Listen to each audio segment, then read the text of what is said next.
Hey, vets and families, welcome to the Therapist Explains VA Mental Health Disability Ratings series. This is your guide to understanding how the VA decides claims for PTSD, anxiety, depression, and other mental health conditions. Listen, if you're a veteran and you're battling PTSD or depression, you know that the fight doesn't end when you hang up the uniform.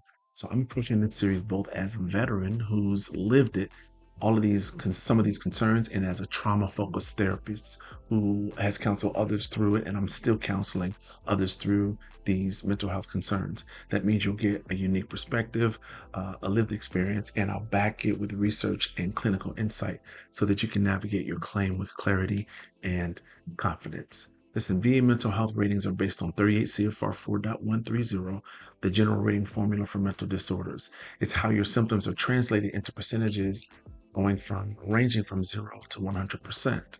And so we'll break down each diagnosis using the DSM-5-TR. This is the same manual that therapists and the VA use to define mental health conditions. I got one right here.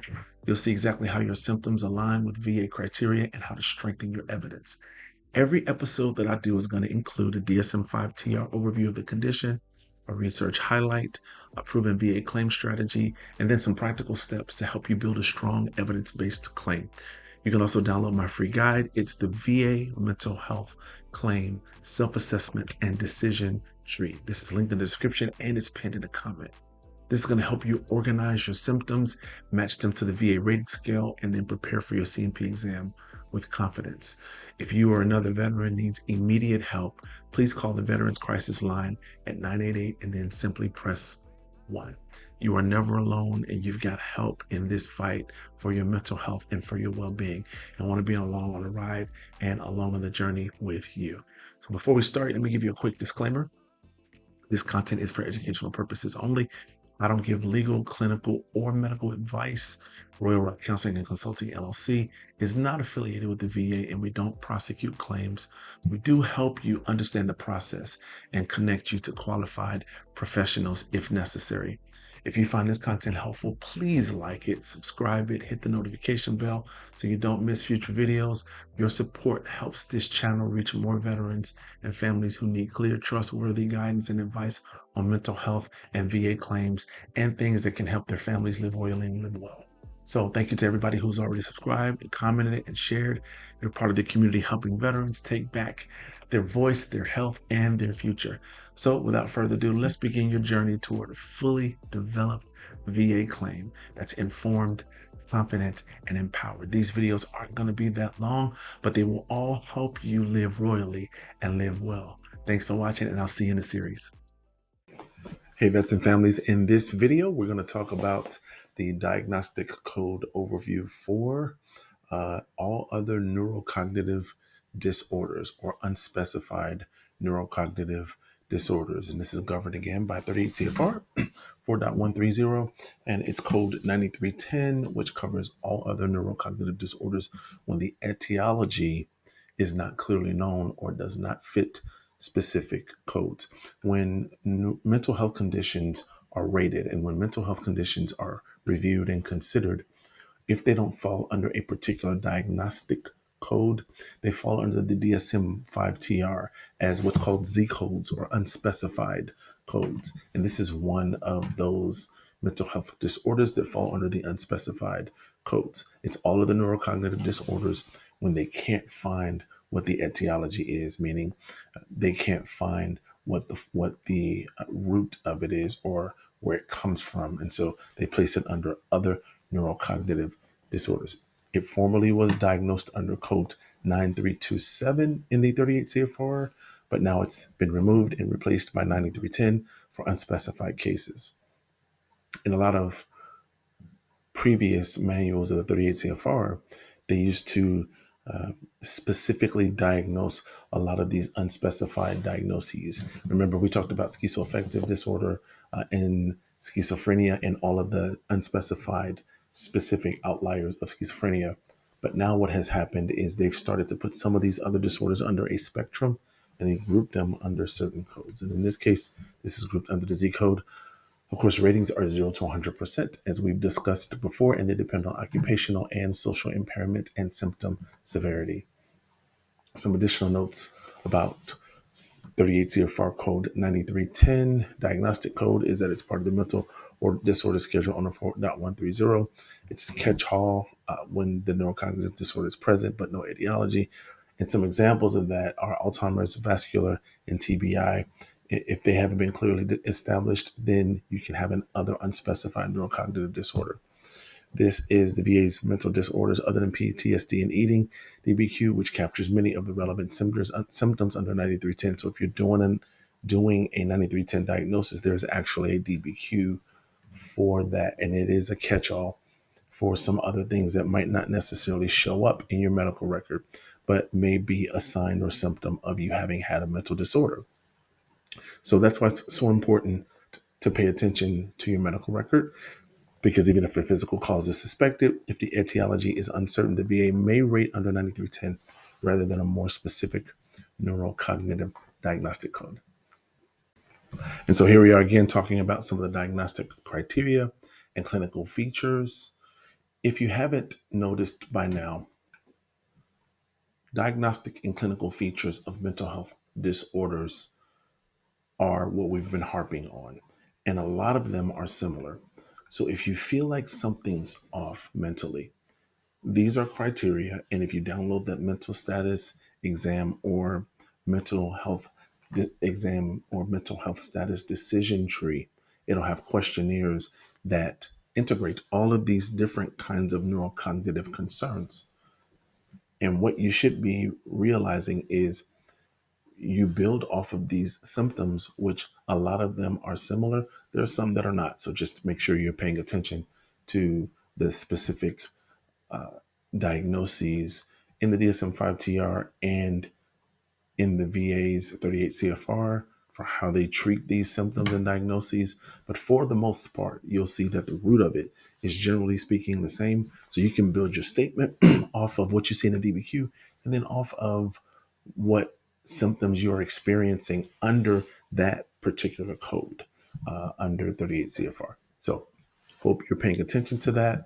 Hope you are looking at the DBQs as you're watching these videos and seeing how some of your symptoms may match up, even in a general rate for the general rating formula from 0 to 100%. It's based on DSM-5 TR symptoms of cognitive decline, memory, executive function, language, and attention that impair daily functioning but do not satisfy criteria for major or mild known etiologies. Unspecified, quote unquote, is used when insufficient information exists to designate etiology or subtype, Alzheimer's, vascular, or traumatic. Here are some key clinical manifestations. You'll have memory impairment, recent memory, and remote memory, meaning memory from long ago. All kinds of memories, long-term, short-term memory is affected. Difficulty with executive tasks, planning, and judgment. Impaired attention, processing speed, abstract thinking, possible disorientation, confusion, word finding difficulty. And then behavioral or psychological symptoms may accompany, for example, apathy, agitation, or mood changes. These are not always symptoms that are associated with a veteran having had specific duties in the military. They may be attributed to a mental health concern. So it's really important that you identify what some of these symptoms are, either for yourself or for a buddy or for a family member or a friend who might be experiencing these things in the military or post-military symptoms, so that you can mostly get them the help that they need. But then also, if there is a claim that they need to submit, it's important to make sure that that's documented in the medical record. There's lay statements written if need be, so that they can get the help that they need. For VA purposes, functional impairment in occupational and social domains plays central role in rating under the general formula. So remember, it's social occupational domains, in an impairment of what you would normally be seen doing in your work settings or in your social settings. Maybe you were the life of the party. We've talked a lot about this, but you want to make sure that you include those things in your statement if you're suffering from an unspecified neurocognitive disorder. Let's continue with some diagnostic criteria and clinical features, shall we? DSM defines neurocognitive disorders and how the unspecified catch-all works when etiology can't be pinned. So the DSM really goes into detail and into depth about the characteristics of unspecified neurocognitive disorder, you'll have to meet at least that Z code criteria. You can't just say you have it if you meet no specific criteria in the DSM-5 TR, because there has to be something that connects that in-service illness, injury, or event to current symptomology, and there needs to be a diagnosis. So that has to come out of something that can be traced back to a legitimate source, a legitimate clinical sort of documentation. And the DSM-5 TR is used, as we've said so many times, to evaluate that. If the clinician is unable to evaluate through the DSM-5 TR or through any ICD-10 codes or anything like that, then they would be unable to give you a diagnosis for unspecified neurocognitive disorder. The VA does not only care about cognitive test deficits, but they also care about functional impact. And please listen to me.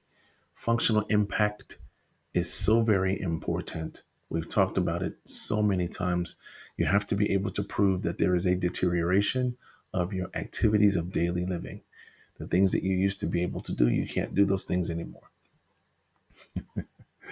My grandmother would say that the things I used to do, I can't do no more. Places I used to go, I can't go no more. But then she was talking about, once salvation came into her life. But you're talking about the fact that you aren't able to physically, mentally, emotionally, or socially do those things anymore. So that's what you want to talk about. Okay. Your ability to maintain work, manage finances, and social relationships has been negatively impacted. And so you want to mention those things along with the diagnosis that you have and along with the neuroimaging and mental health tests that you may have. Behavioral or psychological symptoms often co-occur, which means agitation and mood liability, and may bolster the narrative of impairment. Co-occurrence with other mental health disorders like PTSD is recognized by the VA. So you may have other things like mood, anxiety, depression disorder, and unspecified neurocognitive disorder, and perhaps even a third mental health concern. And the VA will recognize those things. But remember, they're using the general rating formula under 4.130, and they're just going to rate them under what that schema is. Now, if you have other things, they may bolster that rating because there will be more symptomology, but they're going to use that general rating formula even if you have co-occurring disorders. Let's look at a little bit of research insight. Challenges veterans face improving unspecified neurocognitive disorder. And this is from McDonald's research in 2017. There could be a lack of etiological clarity without a clear medical cause. Linking onset to service is harder in 9310 cases because, again, it's unspecified. You don't really know what it's stemming from. Delayed onset and silent progression. Neurocognitive symptoms may not emerge until years post-service, leaving minimal contemporaneous documentation. Gaps in cognitive testing or neuropsychological evaluations in service records or early post-service care, and then comorbid diagnosis confound attribution. In other words, if it can't be attributed to unspecified diagnosis if it's PTSD, TBI, and depressive symptoms also emerge.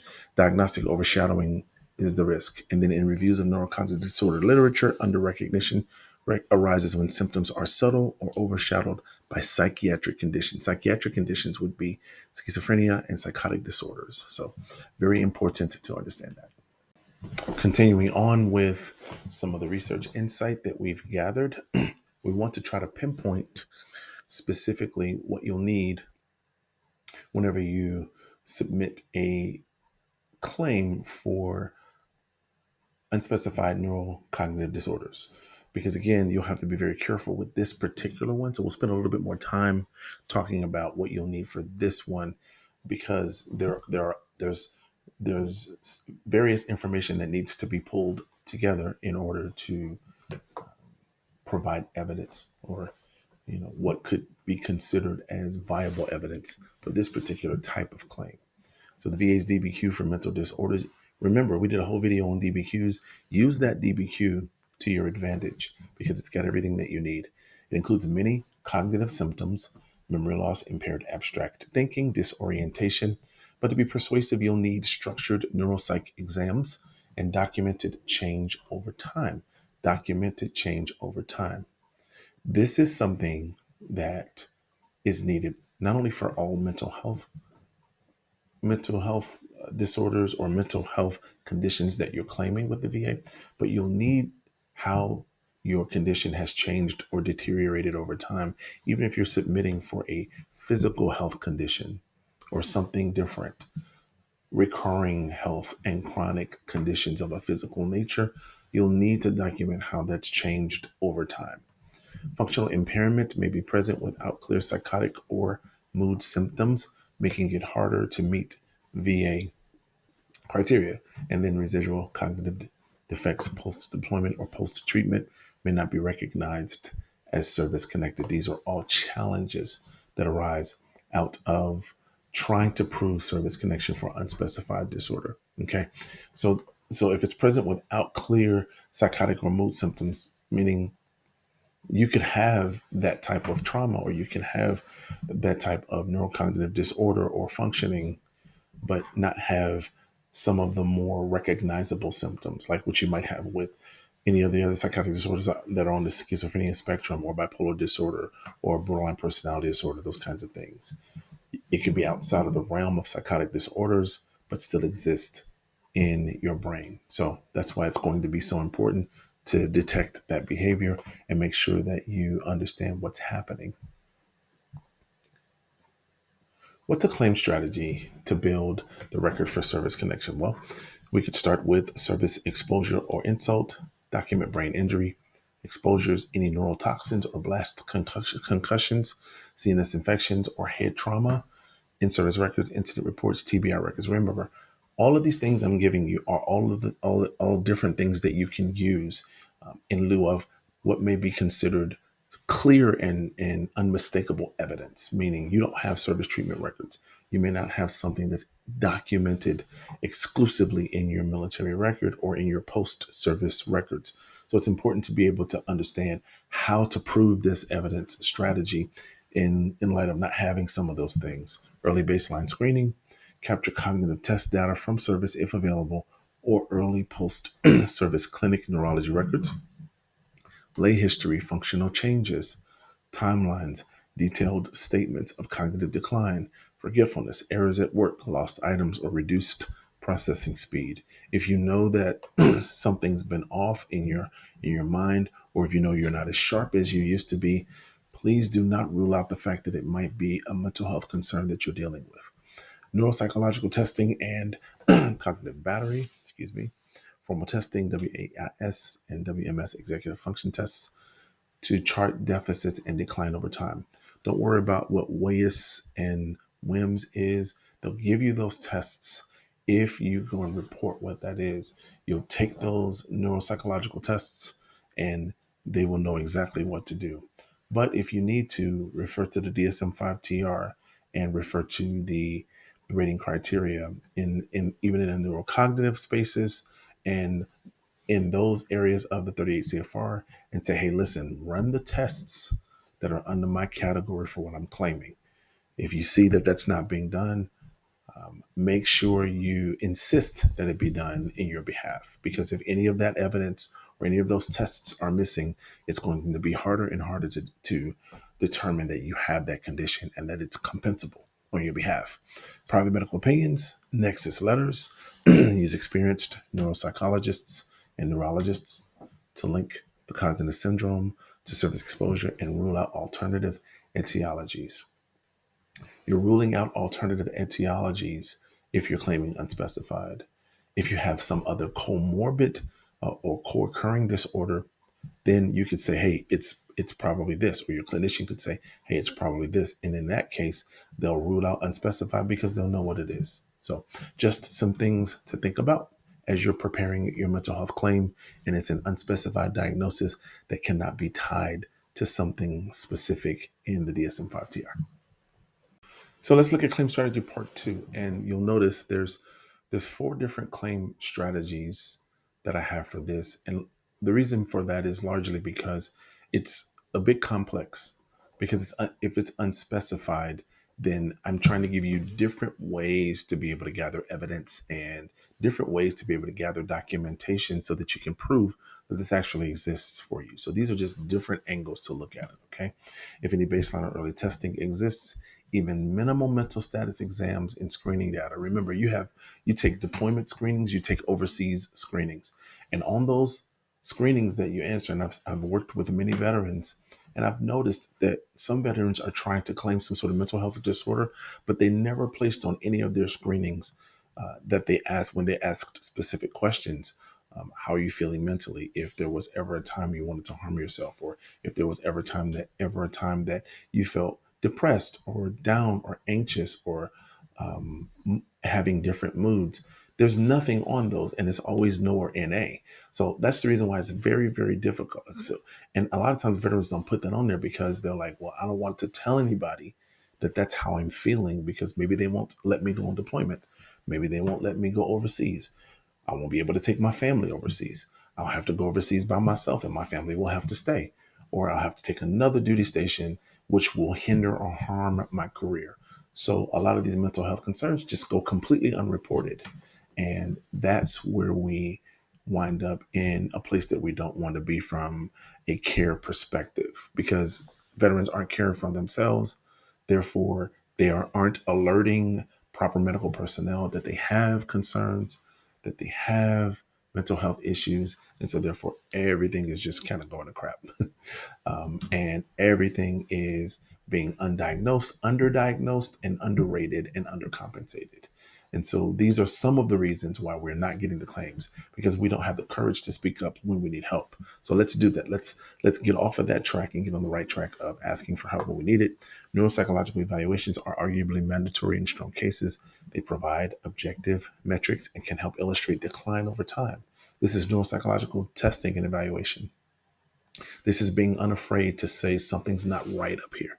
Something's going on that I need help with and I need to correct. The Nexus opinion, if you decide to go with a Nexus opinion, should review the full record, apply principles of neurology and neuropsychology, consider alternative causes like aging, vascular disease, etc., and explain why service exposures are more likely than not likely. Remember that. Where the CMP examiner's opinion is equivocal, a robust private opinion might tip the scales. Again, not necessarily a fan of Nexus letters, but if you can find any documentation that connects your in-service injury, illness, or event to your current symptomology and can bolster your claim, I would say do that, and do it as much and as soon as possible. All right, now we're moving on to part 4, which is the last part of how we are building the record for service connection in the case of unspecified neurocognitive disorder. And before we get into this, I just want to say that one of my favorite communicators that I like to listen to, he is often noted as saying that if you believe that the message is powerful and the message is necessary and the message needs to be heard and the message is something that will change people's lives or radically adjust how they see things, then it's okay to say the same thing.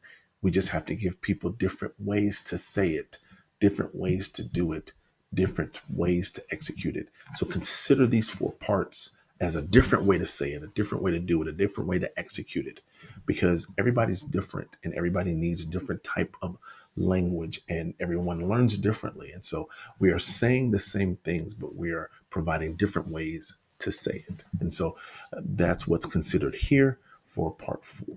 The CMP mental exam is often pivotal. A veteran should walk into that exam thoroughly prepared with a cognitive decline narrative, test summaries, and behavioral impact examples. Okay. If you want to go back to some of the videos that I've done, go back to the one where I talk about how to prepare for the CMP exam. It'll be linked in the video description, or the playlist will be available on my channel where you can go back and look at the CMP exam one.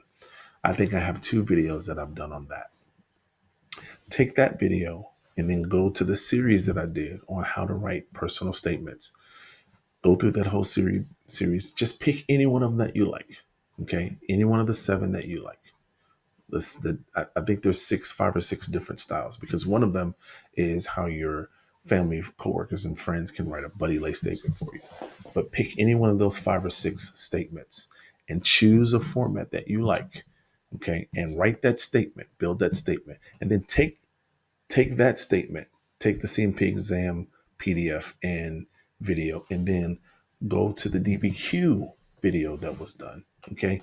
And take the DBQ from the mental health exam and line all those three up, build your packet off of those three things, and you should be perfectly fine in your CMP mental health exam and for your whole claim. Show concrete examples of how cognitive deficits manifest in work or home life. That grounds the abstract neurology into real impairment. So things that are just ethereal and far off, it makes them seem really real when you can connect them.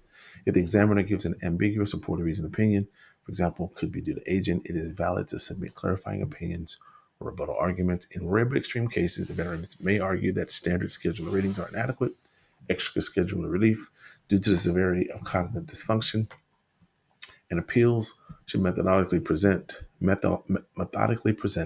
new medical nexus evidence. Use representation via so attorney, especially in complex cognitive claims. Consider this your recap. And as we end this video, please watch the full series on me explaining these VA ratings for mental health status and cases. And please stay tuned for much more information about VA claims, but then also much more information about how to navigate your post life as a veteran. I offer coaching services, I offer consultation services. At this point, nobody's taking advantage of it, but that's okay because I'm going to be here because it's my heart and hope, and it's my mission to help veterans in so many different ways, in as many ways as I can. I would love to be that source for you. So download your free VA mental health claim decision tree. It'll be in the video description and linked in the pinned comment. And then connect with Roy Rock Counseling and Consulting for trauma-informed veteran support. Thank you guys so much for watching. I wish you health, happiness, and all the best. And I will see you in the next video. I hope you guys enjoyed this video. Thank you for watching. If you want any more information about the subject of this series, be sure to check out the playlist right here. And remember, live royally and live well. Thanks for watching, and I'll see you in the next one.